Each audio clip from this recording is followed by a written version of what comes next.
Today what I want to do is give a demonstration on how to replace an existing commercial steel door and frame. Here's the door we're going to replace right here. It's basically it's a standard 3070 steel door, 18 gauge. Has a panic bar on it. It also has spring hinges on it, but they're not operating anymore. That's one of the reasons why we're replacing it. Plus, we got some rust down here. The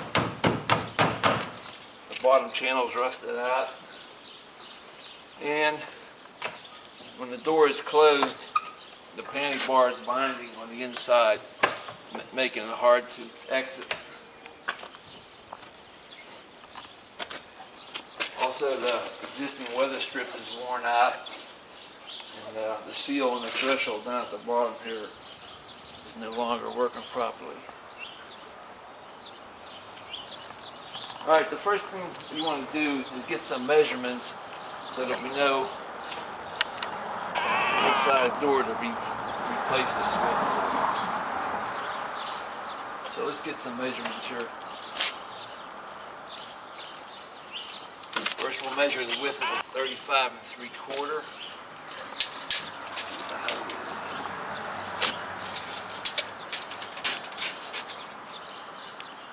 83 1/8. That's a typical 3070 door. The width is always going to be a 1/4 inch undersized to allow for your clearances for normal operation. Plus you're going to have a 3/4 inch gap down here at the bottom to allow for your threshold, and an 1/8 inch gap up at the top to clear the header. Okay, being as we're going to replace this jamb, let's get a dimension on the masonry opening. Start down here at the bottom.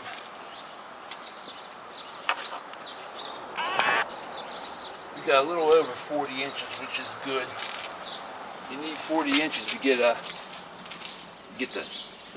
the frame in. 40 1/8 there.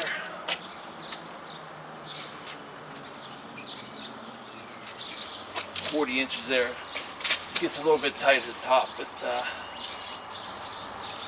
it's nothing unusual. Now let's get the height, the overall height on the opening.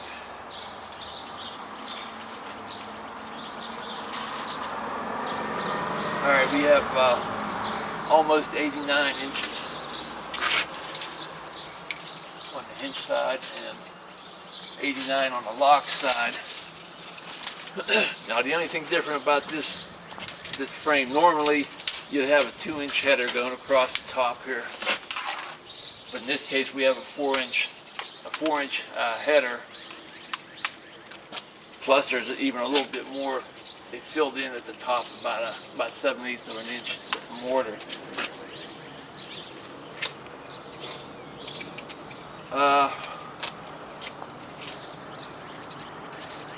Let's talk a little bit about how you determine the hand on the door. We always determine the hand by standing on the outside of the door, looking at it. If your hinges are on the right-hand side, door swinging out like this one, that's called a right-hand reverse bevel. Now if the hinges were on the inside of the door on the right-hand side and swinging in, that's called a right-hand door. And it would be just the opposite. If the hinges were on the left-hand side here on the outside, it would be called a left-hand reverse bevel. If they were on the inside swinging in, it would be called a left-hand door.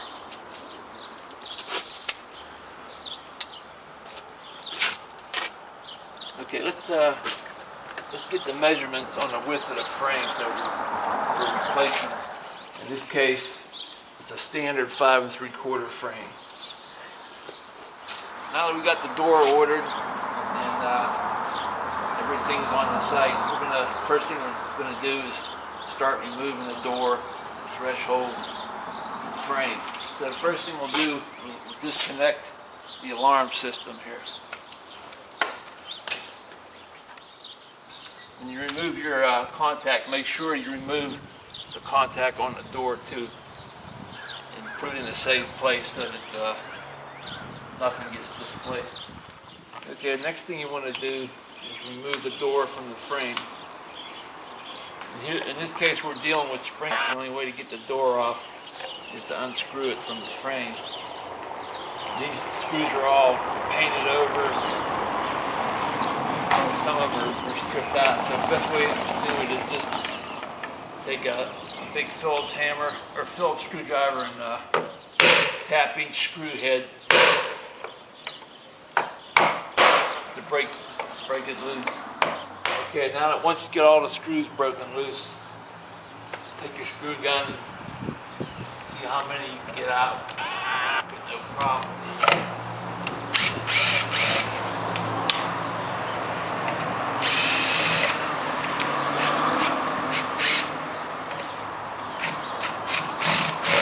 There's a problem right there. The head's so stripped out that you can't really get a good bite on it. So we're going to have to drill that one out.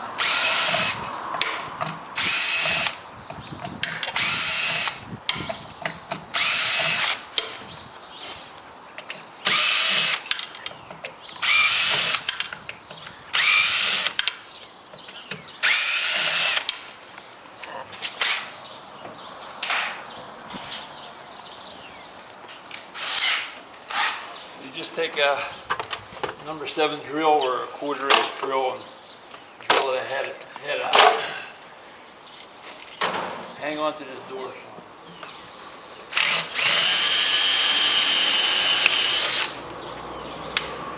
Okay, it's all yours.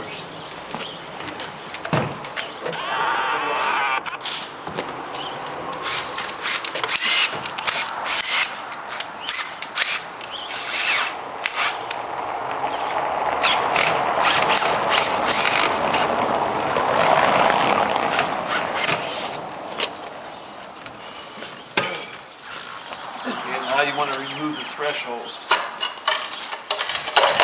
There's no use trying to get the screws unscrewed because they're usually all rusted and stripped out. Just take a pry bar and pry it up.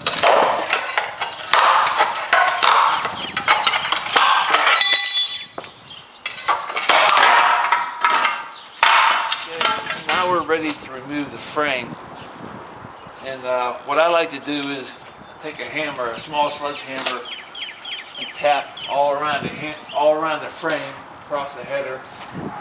And what that does is it breaks the concrete loose that's inside the frame. It breaks it away from your masonry wall here. And that helps whenever you're pulling the frame out. Most of the concrete will stay inside the frame instead of sticking to the brick. So go ahead, Sean. This is my son, Sean. He's my helper. He does all the dirty work.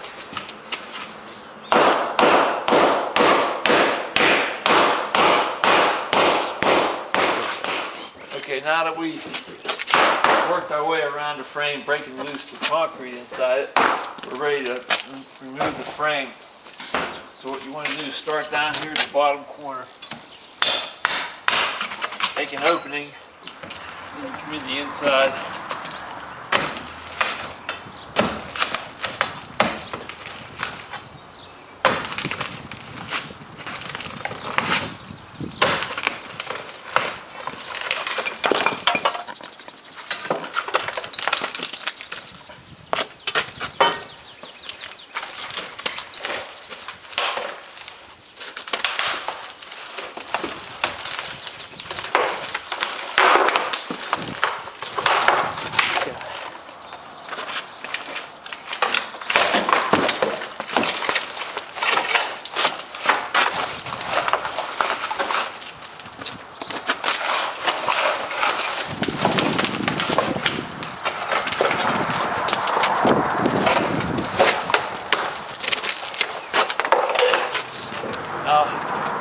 Also, I have to remove the header.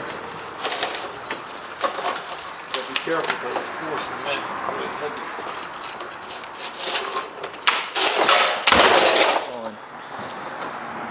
Okay, once once the frame is removed, you have to remove all this existing concrete to make room for the new frame. So it all has to come out so it doesn't interfere with the installing the frame. So this is the best way to do it right here.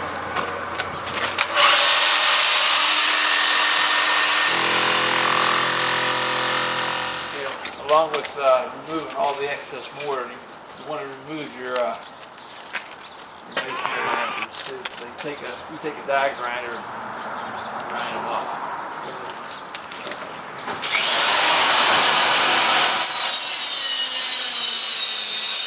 Most of the mortar is removed and all the existing anchors are taken out, I like to go over it with a masonry grinder to clean that opening out so it's nice and smooth.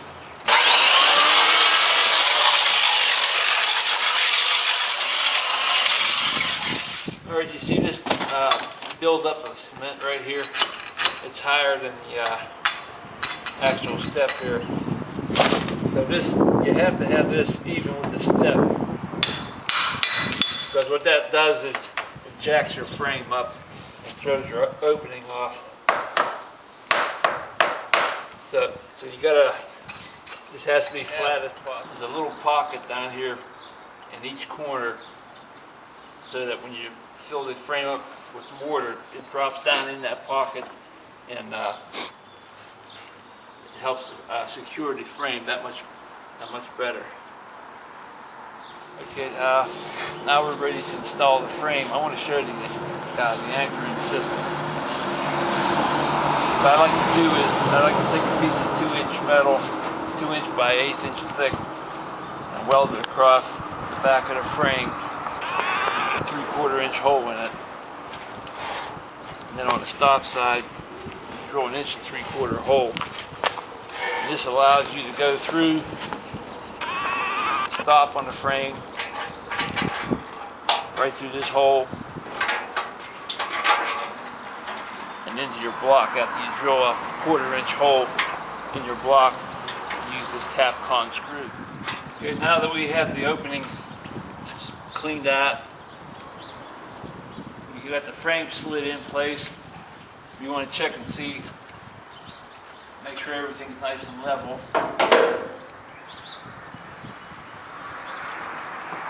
Just go there. Check your header. Perfect. And another thing I like to do, I like to just set the threshold in there, make sure we have a full 36 inches down here.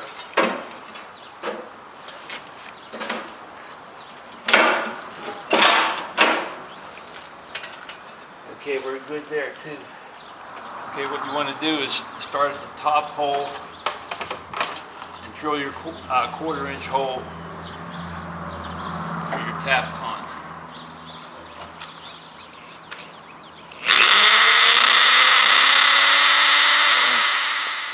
Okay, what you want to do is take your Tapcon with a washer on it.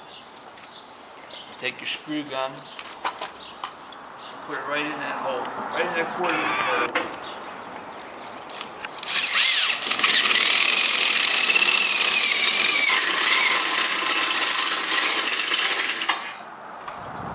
Run it in there nice and tight. Okay, now you want to go down to your second hole and make sure you're still nice and level. And then go ahead and drill your next 1/4 inch hole.